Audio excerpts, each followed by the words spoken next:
নমস্কাৰ আপোনালোক সকলোকে মোৰ ইউটিউব চেনেল ডিপি ইনফোগাইডৰ এই গুৰুত্বপূৰ্ণ ভিডিঅ'টোলৈ স্বাগতম জনাইছোঁ। ছাৰ বাইদেউসকল, শিক্ষকসকলৰ বাবে অসম চৰকাৰে গ্ৰহণ কৰা এটা অত্যন্ত ভাল পদক্ষেপৰ বিষয়ে এই ভিডিঅ'টোত অতি চমুকৈ জনাবলৈ চেষ্টা কৰিম। আশা কৰিছোঁ আপোনালোকে ভিডিঅ'টো শেষলৈকে চাই ইনফৰমেশ্যনখিনি ভালদৰে জানি ল'ব।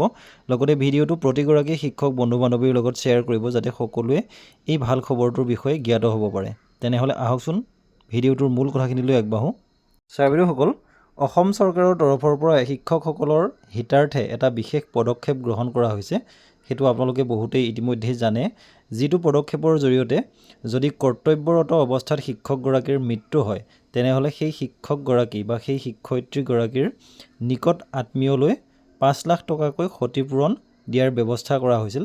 ইতিমধ্যেই আজি কিছুদিনৰ পূৰ্বে প্ৰায় ২৯৭ গৰাকী ঠিকাভিত্তিক শিক্ষকৰ প্ৰতিটো পৰিয়ালক এই ৫ লাখৰ ক্ষতিপূৰণ বিতৰণ কৰিছে।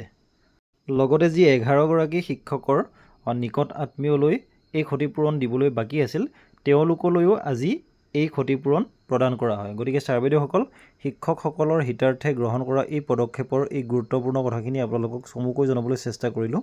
ধন্যবাদ।